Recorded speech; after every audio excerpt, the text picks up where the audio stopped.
तो आज हम लोग पढ़ेंगे कंडूबन महाकषाय। चंदन, नलद, कृतमाल, नक्तमाल, निम्ब, कुटज, सरसप, मधुक, दारुहरिद्रा, मुस्तान इति 10 इमानि कंडूभनानि भवन्ति। देखिए, जो कंडू है, कल हम लोगों ने पहले कुष्ठ पढ़ा था, कुष्ठ के आगे कंडू। तो कंडू पित्त का भी नानात्मक विकार है और कफ का भी नानात्मक विकार है। तो पहले आप कफ और पित्त के नानात्मक विकारों को लिख लीजिएगा, जिससे आपको कंडू समझने में आसानी हो। तो लिखिए, तद्यथा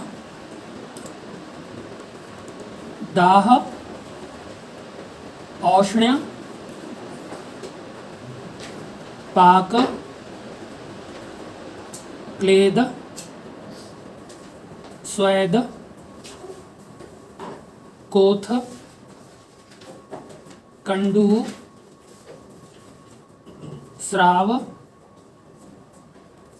राग,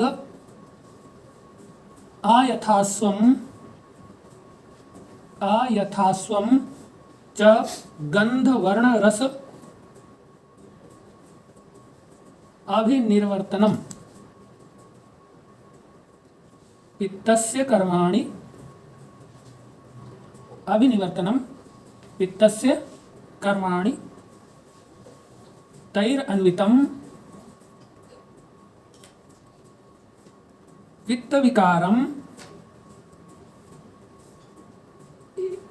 पित्तविकारम एव अध्यवसेत। और इसी प्रकार से आप कफ के भी नानात्मक विकार लिख लीजिए। तद्यथा स्वैत्य, शैत्य, कंडू, स्थैर्य, गौरव,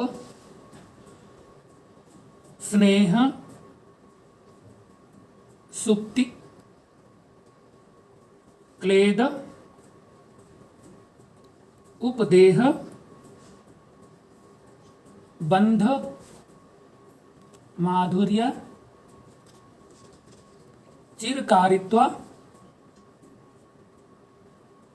चिरकारित्वानि लिखना। श्लेष्मणः कर्माणि तैः अन्वितं श्लेष्म विकारम एव अध्यवसेत। चरक संहिता सूत्र स्थान 20वां अध्याय 18 नंबर का गद्य। तो देखिए, आपने देखा कि पित्त जनित भी कंडू होती है और कफ जनित भी कंडू होती है। और वास्तव में यह है कि इन दो से तो होती ही है, लेकिन साथ में वायु का भी संपर्क रहता है। ठीक है।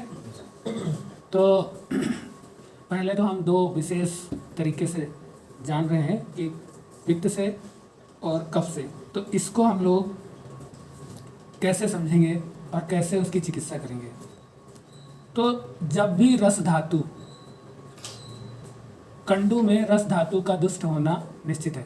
तो रस धातु अपने स्थान त्वचा में जब कफ द्वारा या शीतल निदानों के द्वारा दूषित होती है, शीतल निदान जो शीतता पैदा करने वाले निदान हैं, ऐसे निदानों से जब रस धातु दूषित होती है तो वो कफ वाली कंडू होती है, यानी कफ जन्य कंडू मानी जाएगी। शीतता, गुरुता, इस तरीके के। इसी के समान यदि रस धातु दाह कारक निदान, जैसे कि आम है, आम पैदा करने वाले जो निदान है, या पित्त कुपित करने वाले निदान, विष, अगर विष है तो विष भी कंडू कराता है। तो विष भी पैत्तिक कंडू में कारण होता है।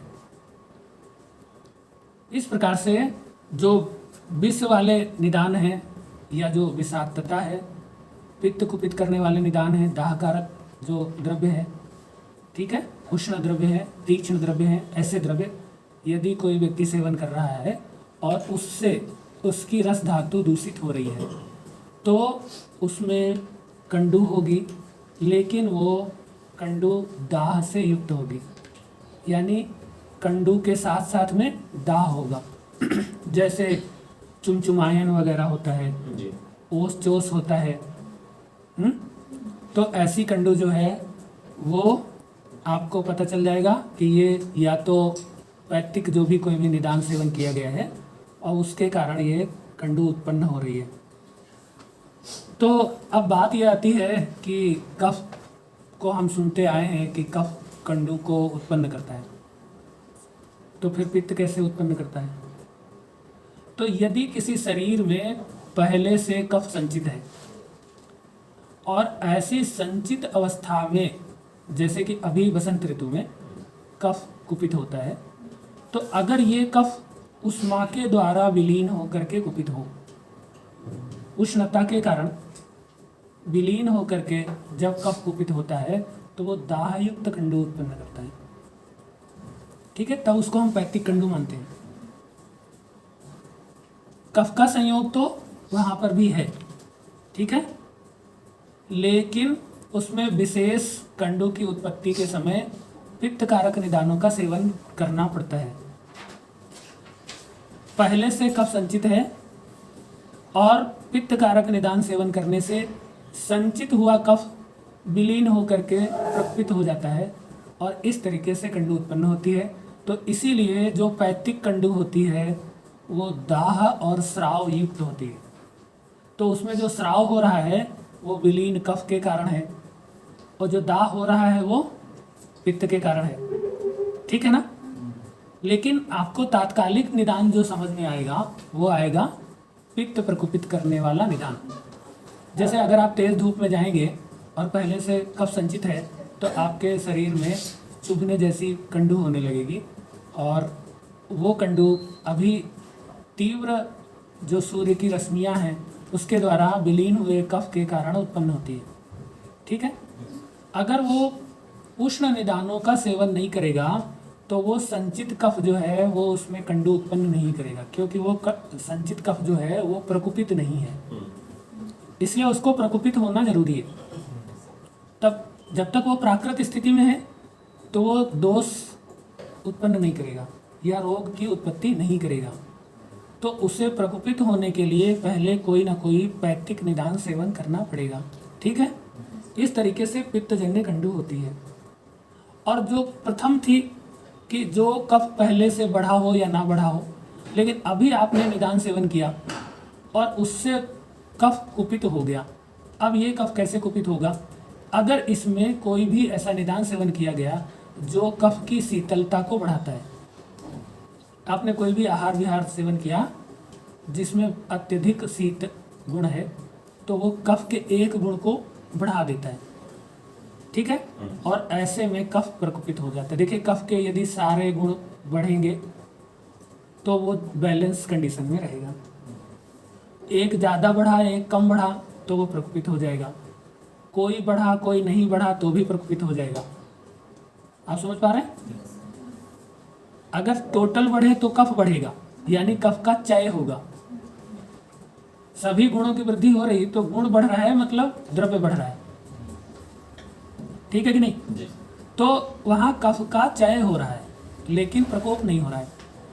प्रकोप का मतलब है कि किसी गुण में कमी अथवा वृद्धि आ जाए या कोई गुण अन्यथा हो जाए, जैसा होता है वैसा ना होकर के दूसरी तरह का हो जाए, तो वो दोष प्रकुपित माना जाएगा, ठीक है। वृद्धि से क्षय हो सकता है लेकिन एक लिमिट तक वो वृद्धि दोष कारक नहीं होती है, रोग कारक नहीं होती। इसीलिए दोषों की क्षय अवस्था में शरीर में एक अपने आप चिकित्सा की व्यवस्था उत्पन्न होती है कि आप बढ़े हुए दोष के प्रति आप में द्वेष उत्पन्न होने लगता है या उससे विरुद्ध आहार विहार सेवन करने की इच्छा उत्पन्न होने लगती है। समझ रहे कि नहीं? जैसे दिन में सोए तो आपका कफ बढ़ गया तो आप फिर सोचते शरीर भारी लगने लगा तो बोले चलो गरम गरम चाय पीते हैं। कहीं किसी की इच्छा तब ऐसी तो नहीं होती कि चलो अब ठंडी ठंडी लस्सी पीते हैं, ऐसा होता है क्या? नहीं, आपके शरीर में कफ ऑलरेडी बढ़ रहा है, इसीलिए आप जो है आपके अंदर ऐसी भावना उत्पन्न होगी कि अब आप बढ़े हुए कफ का शमन करें, ठीक है ना? इसलिए उष्ण पेय पीने की इच्छा आपको जागृत होगी, ठीक है। तो अब दो तरीके से कंडू की उत्पत्ति आपको समझ में आई, लेकिन एक कंडू ऐसी होती है जो बहुत तेजी से फैलती है। जैसे एक जगह खुजली हुई, फिर वो बढ़ने लगी, कई जगह होने लगी। अगर एक ही जगह हो रही है तो वो पूर्ण कफ से है, ठीक है। अगर वो कंडू बढ़ रही है, एक जगह हुई थी फिर दूसरी जगह हो रही है, फिर पूरे शरीर में फैल गई, तो ये कफ वात जन्य कंडू है। समझ में आ रहा है? Yes. और अब वही है कि जैसे जैसे आप खुजलाते जा रहे हैं वैसे उष्णता बढ़ती जा रही है, तो ये वात पित्त जन्य कंडू है। कारण जितना आप खुजली कर रहे हैं उतना ही उष्णता बढ़ रही है, घर्षण के कारण उष्णता बढ़ रही है और कंडू बढ़ती जा रही है, दाह युक्त कंडू बढ़ती जा रही है।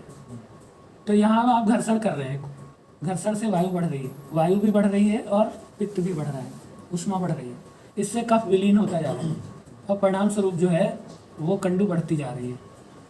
तो ये कफ वात, ये जो है वात पैतिक जो है कंडू हो जाएगी, ठीक है। तो आपने देखा कि कफ वात जन्य, कफ जन्य, पित्त जन्य और वात पित्त जन्य, ठीक है। Yes. और इसी पित्त जन्य के अंतर्गत विष जन्य कंडू भी शामिल होती है।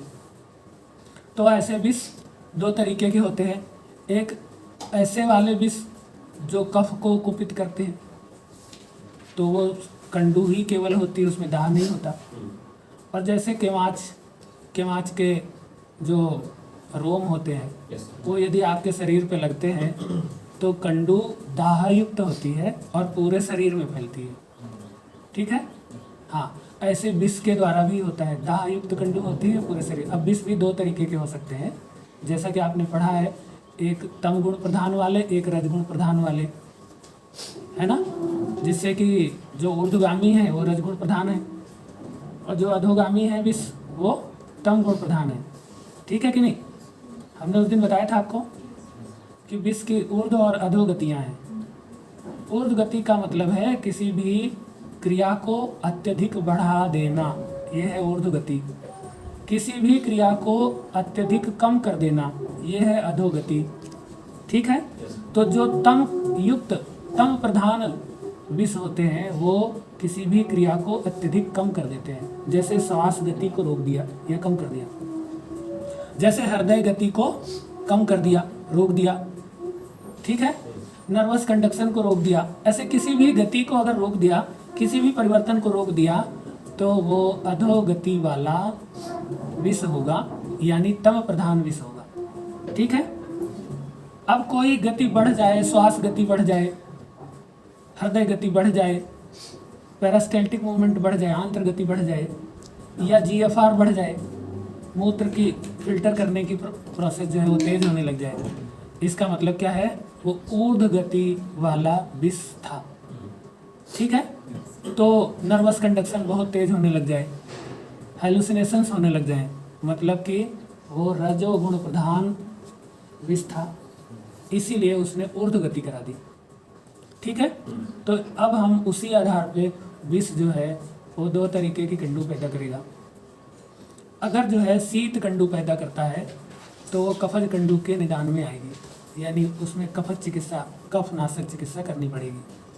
और यदि उष्ण कंडू हो रही है, स्राव और दाहयुक्त कंडू हो रही है, तो उसमें पैथिक चिकित्सा आपको करनी पड़ेगी। साथ साथ में विष को नष्ट करने की अलग से चिकित्सा करनी पड़ेगी। दोष में पित्त की करनी पड़ेगी और विष की भी करनी पड़ेगी, तो दोनों चिकित्साएं एक साथ उसमें करनी पड़ेंगी। तो आइए हम देखते हैं कि अब इस तरीके से जैसे आम विष हो सकता है या दूसरी विष हो सकता है, उससे भी कंडू होती है, गर विष हो सकता है, उससे भी कंडू होती है, ठीक है। तो जब भी रस धातु कफ दोष से संयुक्त होता है तो शीत कंडू होती है, ये बात हमने आपको बताई। ऐसे ही जब रस धातु आम विष से संयुक्त होता है तो दाह युक्त कंडू होती है ना। Yes. तो इस प्रकार से रस धातु में जिस दोष की प्रधानता हो जाएगी, जैसे कफवात की हो गई, या फिर आम की हो गई, या पित्त की हो गई, या विष की हो गई, इस तरीके से जिसकी भी हो गई, उस तरह के कंडू के लक्षण प्रकट होंगे। आम देखिए, विष और पित्त में एक लक्षण में अंतर आएगा कि विष का एक गुण होता है वैवाही गुण, जिससे वो बहुत तेजी से शरीर में फैलता है। तो विषाक्त कंडू होगी, अगर विष के कारण हुई होगी तो बहुत तेजी से फैलेगी, दाह से युक्त होगी, ठीक है, क्लेद भी होगा, लेकिन उसमें फैलने की गति तेज होगी। तो समझ लीजिए ये विषजन्य कंडू है। ठीक, पित्त वाली कंडू होगी तो जरूरी नहीं कि फैले, और फैलेगी भी तो अत्यंत गति से नहीं फैलेगी, धीरे धीरे फैलेगी। दोनों में अंतर समझ में आ रहा है? हाँ, तो इस तरीके से आप जो है कंडू की पहले तो पहचान करेंगे, अब फिर उसके बाद चिकित्सा करेंगे। तो रस धातु में जब कफवात कुपित हो तो हमें जो है ना उसकी चिकित्सा पहले रस धातु की चिकित्सा करनी है। तो आइए इसमें हम देखते हैं, इस महाकषाय में ऐसे कौन से द्रव्य हैं जो किस प्रकार की कंडू में प्रयोग किए जाएंगे। तो देखिए, पहले मुस्तक, दारू हरिद्रा, कुटज, निम्ब और चंदन, ये द्रव्य जो है ये कफ पित्त सामक है। दारू हरिद्रा, मुस्तक, कुटज, निम्ब और चंदन, ये क्या है? कफ पित्त सामक है।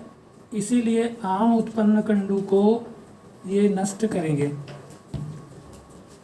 आम जो होता है उसके लक्षण कफ के भी होते हैं और पित्त के भी होते हैं। इसलिए आमजन्य कंडू जो है उसको अगर समन करना है तो आपको इनमें से किसी द्रव्य का प्रयोग चिकित्सा में करना पड़ेगा। चाहे मुस्तक का प्रयोग करें, चाहे दारू हरिद्रा का, कुटज का, या फिर निम्ब का या चंदन का, ठीक है। इसके अलावा इसमें नक्तमाल और सरसप, ये दो द्रव्य हैं जो ये कफवात नाशक हैं, विशेष रूप से कफवात। ये जो है शीतता युक्त कंडू का समन करते हैं, जो बहुत तेजी से कंडू फैल रही है और शीतलता युक्त है, यानी दाह नहीं हो रहा है, खाली कंडू हो रही है और फैल भी रही है, वायु है ना। तो इसलिए ऐसे में आपको सरसप का प्रयोग करना चाहिए। आप सरसप का उबटन लगवा दीजिए, या जो है नक्तमाल का क्वाथ पिलाइए, ठीक है। तो इस तरीके के कंडू में लाभ होगा। इसके अलावा कृतमाल व मधुक, कृतमाल क्या है? आरगवध है, और आरगवध और मधुक माने मुलेठी, ये वात पित्त सामक द्रव्य है। तो ये जो है, जो अभी हमने बताया था कि जिसमें फैलने की भी गति हो और दाह भी हो, ऐसे कंडू में आपको प्रयोग करना है कृतमाल अथवा मधु, ठीक है। एक द्रव्य इसमें नलद है। नलद का प्रयोग विषग्न कंडू में करते हैं। नलद जो है वो उसीर है, ठीक है। कहीं कहीं जटामांसी भी लेते हैं नलदा, तो जटामांसी के लिए वैसे उसका नलदा नाम है, लेकिन कभी कभी इसको लेते हैं। तो आप जो है विषग्न या विषनाशक चिकित्सा करनी हो तो नलद का प्रयोग आप करेंगे, ठीक है। तो इस तरीके से ये कंडूग्न महाकषाय के द्रव्यों का आप पहले कंडू की स्थिति को देखेंगे कि ये कैसे उत्पन्न हो रही है, क्या लक्षण प्रकट हो रहे हैं, उसी के अनुसार आप चिकित्सा के द्रव्य का चयन करेंगे, ठीक है। तो इस तरीके से ये हो गया आपका कंडूग्न महाकषाय। अब अगला महाकषाय क्रमिघ्न महाकषाय। तो क्रमिघ्न महाकषाय को लिख लीजिए आप लोग। अक्षीव, मरीच, गंडीर, केवुक, बिटंग, निर्गुंडी, किणही, स्वदंष्ट्रा,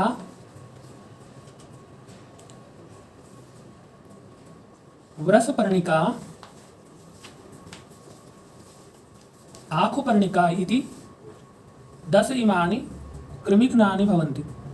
जो कृमि है उसमें जो हम महाकषाय का प्रयोग करेंगे तो ये एक प्रकार से काम करेगा, वो है कृमियों को जो नष्ट करने का विधान बता 3 प्रकार से। तो उसमें एक है प्रकृति विघात, ठीक है।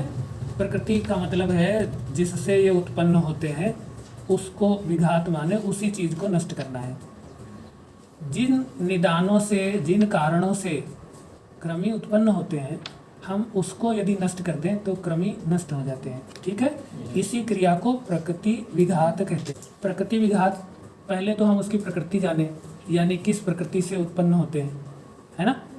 आपने पढ़ा होगा, जब कभी सृष्टि उत्पत्ति क्रम पढ़ रहे होंगे तो आपने पढ़ा होगा प्रकृति, विकृति, ना प्रकृति, ना विकृति, प्रकृति, विकृति, ठीक है। 4 चीजें पढ़ी थी। यस। हाँ, तो प्रकृति माने जो उत्पन्न करने के कारण है, ठीक है।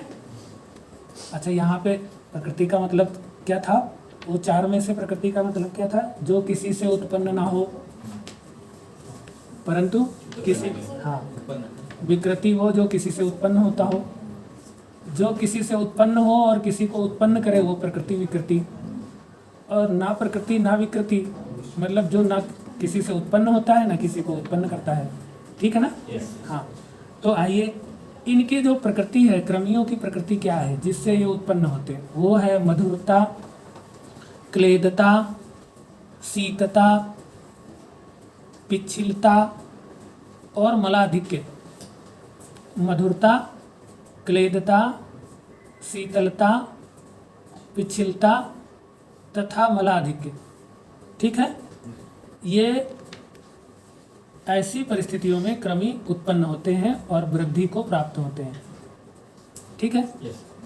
अब जो कृमिघ्न द्रव्य होते हैं वो इसी बात को नष्ट करते हैं, यानी मधुरता का नाश करते हैं, शीतलता का नाश करते हैं, पिच्छिलता का नाश करते हैं, ठीक है, और मलों का नाश करते हैं, क्लेद का नाश करते हैं। ऐसी परिस्थितियां पैदा करने पर कृमि का नाश होने लगता है।